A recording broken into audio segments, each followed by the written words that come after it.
السلام علیکم ورحمت الله وبرکاتو. محترم خور پوښتنه کړې ده چې خارج کې یو مسجد ته یو شیخ راغلی و، ډېر غټ شیخ و، ډېر خلک ورته راغلي وو.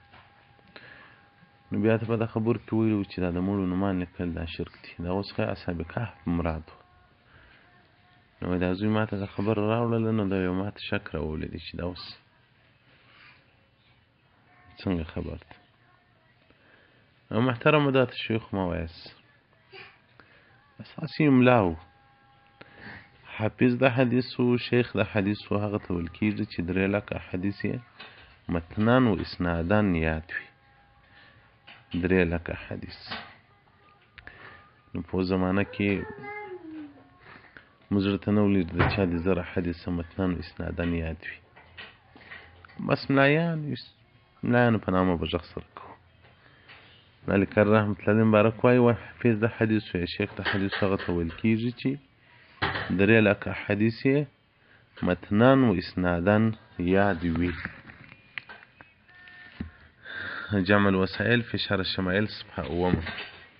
او د اصحاب کهف متعلق محترمه مخکې مو بحث کړی و، خو تفسیر در المنصور جلد 5 صفحه 300 د سورة الکهف د 20 آیات متعلق وایي وایي قال ابو عبدالرحمن ابو عبدالرحمن ویل دي چې موږ ته دا خبره رسېدلې ده چې که د چا دا نومان ولیکل په شیء په یو شي کې او هغه ځای ته وغورځول چې په ځای کې اور بل وي، الله به هغه اور مړ کړي. په دې کې نور هم خواص ته چې تفسیر ساوي دې ته مفصل وضاحت ورکړی دی او دغه رنګه نور مفسرینو او بیا دا په تجربه باندې مو لیدلې ده او دغه رنګه مجربات دیربي. نو دغه خلک چې دا بد بوی ویلي دي هغه که هر ځای وي، که پښتنو کې وي که په عربو کې وي، هغه وایي د الله له نومه څخه سیوا تا وایي د رسول الله نوم لیکل دا شرک دی. دوی دا شرک پېژني نه خواران. دوی خپله په دا ډېر توحید کې دوی مشرکان سي. دوی دا ګمان کوي چې څوک د اصحاب کهف نومان لیکي وایي دا یې خدایان دي.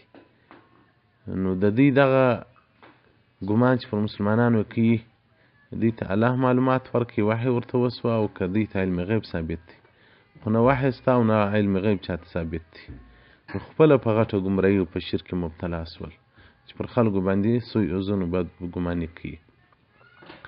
نو دغه مسئله ده چې زموږ د بدبویه خلکو په مابینځ کې پرته ده، دوی شرک بولي، موږ مشروع عمل بولو. که تاسو در المنصور چې د جلال الدین اسیوطي رحمت الله علیه تفسیر دی او دغه رنګه تفسیر ساوي او تفسیر بغوي او دا مطالعه کوي، په دې کې شرن څه مشکل نشته. دا چې کومو خلکو باندې دا بدبوی مشتي هغه نو باره ورته پریشانه وي، الله جل جلاله دې هدایت ورته وکړي. او دغه رنګه په بعض المجهود کې خلیل احمد سامپوروي رحمت الله علیه او دغه رنګه شیخ الهند مولانا انور شاه کشمیري رحمت الله علیه په فیض الباري کې دې ته پر وضاحت ورکړی دی چې دا د طبي دپاره دا نومان یا د نور فواید ګټې کې پکښې دي. نو محترم په دې کې څه مشکل نشته. دې کوی شرک دی په دې کې د یو صحابي قول موږ ته راوښیي، د صحابي اثر دی راوښیي.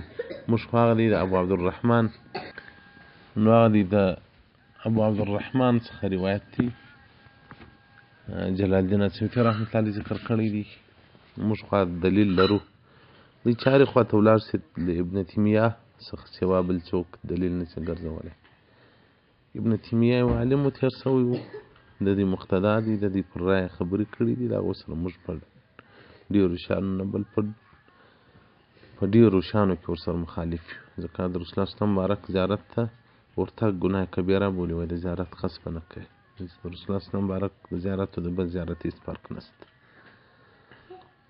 او موږ په ډېرو شیانو کې ورسره اختلاف لرو، بلکې هغه حنبلي مذهب دی او حنبلیاو هم دا وخت علماو له خپل مذهب شړلی دي چې دا زموږ مذهب یې نه دی. نو دا عیش و دا بدبویه خلک ټول بس په هغه باندې دلیل نسي. هغه یو متشدد عالم تېر سوی و، بس پر هر شي باندې د شرک د کفر فتواوې لګولې. نو الله دې موږ له داسې عقیدو څخه وساتي. والسلام علیکم ورحمة الله وبرکاته.